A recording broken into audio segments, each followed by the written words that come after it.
তোমরা সবাই লক্ষ্য করো, আমরা অনুশীলনীর প্রথম অভিজ্ঞতার যে অনুশীলনী, সেই অনুশীলনী আজকে 5 নম্বরের প্রশ্নে আমাদের দেখা আছে যে মান নির্ণয় করো। কি নির্ণয় করো? মান নির্ণয় করো। তাহলে এখানে কতগুলো সেট দেওয়া থাকবে, সেই সেটগুলো ইন্টারসেকশন হতে পারে, ইউনিয়ন হতে পারে, বা অন্য কোনো সেট হতে পারে। তাহলে আমরা সেইটা করব। দেখি আমরা ক নম্বর প্রশ্ন কি আছে। ক নম্বর প্রশ্নটা আমাদের দেওয়া আছে প্রথমে কি আছে, এন। এন হলো সকল স্বাভাবিক সংখ্যার সেট। এন কি? সকল স্বাভাবিক সংখ্যার সেট। তাহলে সকল স্বাভাবিক সংখ্যা কি আছে? সকল স্বাভাবিক সংখ্যার সেট আমরা তো জানি 1 2 3 4 5 6 7 এরকম ভাবে চলে যাবে। কত দূর যাবে? এটা অসীম পর্যন্ত যাবে। তাহলে যে সেটের উপাদান সংখ্যা নির্দিষ্ট থাকে না তাকে আমরা কি বলি? অসীম সেট বলি। তাহলে এন একটি কি সেট? আমরা দেখতে পাচ্ছি এন একটি কি সেট? এন একটি অসীম সেট। এরপর আরেকটি সেটের কথা বলা হয়েছে, যেটা নাম দেওয়া হয়েছে 2n। কি দেওয়া হয়েছে? 2n। এখানে আমাদের n না থেকে অন্য যে কোনো নাম থাকতে পারে, এখানে 2n না থেকে অন্য যে কোনো নাম থাকতে পারে। এখন এখানে কি বলছে? সকল ধনাত্মক জোড় সংখ্যার সেট। সকল ধনাত্মক জোড় সংখ্যার সেট। তাহলে সকল ধনাত্মক জোড় সংখ্যা আমরা এখান থেকে দেখে নিই। জোড় সংখ্যা কি কি আছে? 2 4 6, তারপরে কত হবে? 8 10, এইরকম ভাবে চলে যাবে। কত দূর যাবে? এটাও অসীম পর্যন্ত যাবে। তাহলে আমরা সর্বপ্রথম কাজ হবে দুইটা সেট নির্ণয় করা, n সেট এবং 2n সেট। 2n মানে এটা বোঝাচ্ছে না যে n কে 2 দিয়ে গুণ করতে হবে। 2n একটা সেটের নাম। এখানে 2n না লিখে a b অন্য যে কোনো নাম হতে পারে। এখন প্রদত্ত রাশি অর্থাৎ মান যে নির্ণয় করতে বলছি, আমাদের ক নম্বর প্রশ্নটা এরকম যে n intersection 2n, n intersection 2n, অর্থাৎ n এবং 2n এর ভিতরে কোন কোন সদস্যের মিল আছে সেটাকে বলছি আমরা। এখন আমরা তাহলে nটা লিখে নিই প্রথমে। n কি আছে? সকল স্বাভাবিক সংখ্যার সেট। 1 2 3 4 5 6 7 8 এরকম ভাবে চলে যাচ্ছে। এখন এটা কি আছে? ইন্টারসেকশন। Intersection 2n। 2n কি আছে আমাদের? 2 4 6 8 10, 2 4 6 8 10 এইদিকে চলে যাচ্ছে। এখন ইন্টারসেকশন মানে সেট সেট, দুইটার ভিতর কি কি মিল আছে? দুইটার ভিতর যেগুলো মিল আছে শুধু সেগুলো হবে। দুইটার ভিতর তাহলে কি কি মিল আছে আমরা দেখছি। দুইটার ভিতর এখানে 2 আছে, এখানেও 2 আছে। এখানে কি আছে? 4 আছে, ওখানেও 4 আছে।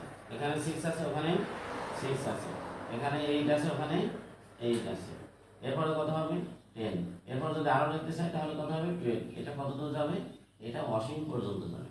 তাহলে আমরা দেখো ক নম্বরে যে মানগুলো বের করলাম, এই সবগুলা হলো অসীম সেট। এটা অসীম পর্যন্ত গিয়েছে, এটা অসীম পর্যন্ত গিয়েছে, এবং আমরা যে ফলাফলটা পেয়েছি সেটাও অসীম পর্যন্তই যাচ্ছে। এরপর আমরা দেখি খ নম্বর প্রশ্নটা কি আছে।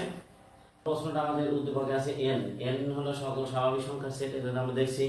এরপরে a সকল বিজোড় সংখ্যার সেট। সকল কি সংখ্যার সেট? বিজোড় সংখ্যার সেট। তাহলে সকল বিজোড় সংখ্যা কি কি আছে?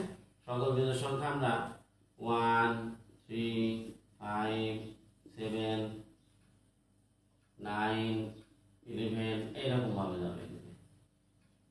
এখন এখানে সে কি বলছে? আমাদের মান নির্ণয় করতে বলছে n ইন্টারসেকশন a।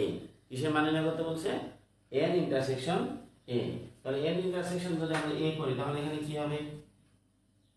প্রথমে n এর উপাদান আমরা লিখবো। n এর এগুলো আছে 1 2 3 4 5 6 7 8 9 10 11 এইরকম চলে যাচ্ছে। এরপরে কি? Intersection a set. Intersection a set. a সেটে কি কি আছে?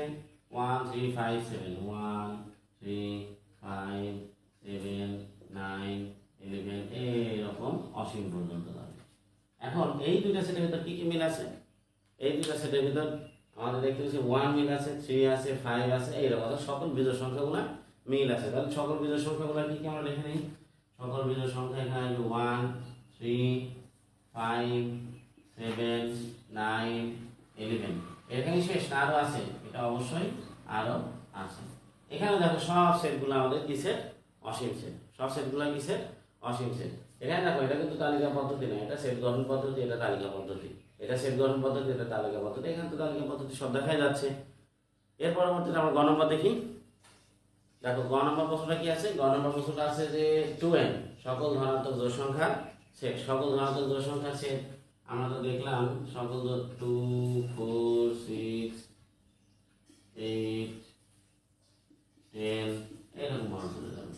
এখানে বলতে সকল মৌলিক সংখ্যার সেট, বিশ্বমান আরেকটা সেটের নাম বলা হয়েছে, সেটা কি সেট, সকল মৌলিক সংখ্যার সেট। তো মৌলিক সংখ্যা তো আমরা আগে শিখছি, মৌলিক সংখ্যা 2 3 5 7 11 13 এইরকম মান চলে যাবে মৌলিক সংখ্যা। এখানে কি বলছে আমাদের, এখানে বলছে যে আমরা তাহলে দুইটা সেট নির্ণয় করে নিলাম 2n এবং 3। এখন এই দুইটা সেটের কি বলছে, ইন্টারসেকশন করতে হবে। কি করতে হবে, ইন্টারসেকশন, অর্থাৎ দুইটা সেটের ভিতরে সেট করলে যেগুলো থাকবে শুধু সেইগুলো। তাহলে 2n কি আছে, 2n টা আমরা লিখি নেই, 2 4 6 8 10 ইন্টারসেকশন p। p সমান কি আছে, 2 3 5 7 11 13 এরকম অনেক আছে মৌলিক সংখ্যা। এখন এই দুইটা সেটের ভিতরে আমাদের কোন কোন সংখ্যার মিল পাওয়া যাবে, কোন কোন সংখ্যার মিল পাওয়া যাবে। জোড় সংখ্যার ভিতরে তো এটা যৌগিক সংখ্যা হবে। কেন যৌগিক সংখ্যা হবে, এটাকে 1 এবং 4 ছাড়া অন্য কোনো নিয়ম আছে, অর্থাৎ 2 আছে। ঠিক একই রকম ভাবে এটা কত আছে, জোড় সংখ্যা, যে কোনো জোড় সংখ্যাকে 2 দ্বারা অবশ্যই ভাগ করা যায়। শুধুমাত্র 2 একটি মৌলিক সংখ্যা, কারণ এর শুধুমাত্র 2টা গুণনীয়ক কি বিদ্যমান আছে। আমরা তো এর আগে মৌলিক সংখ্যা শিখছি, তাহলে এখন দেখি আমাদের দুইটার ভিতর কোনো মিল আছে কিনা। দুইটার ভিতর শুধু 2 মিল আছে, তাহলে এইটা হবে আমাদের ইন্টারসেকশন। তাহলে আমরা দেখছি 5 নম্বরে যে মান নির্ণয় করা, অর্থাৎ এই সেটগুলো যদি আমরা ভাঙতে পারি বা মান বের করতে পারি, তাহলে আমরা যে কোনো সেটের মান নির্ণয় করতে পারবো। তো সবাইকে ধন্যবাদ।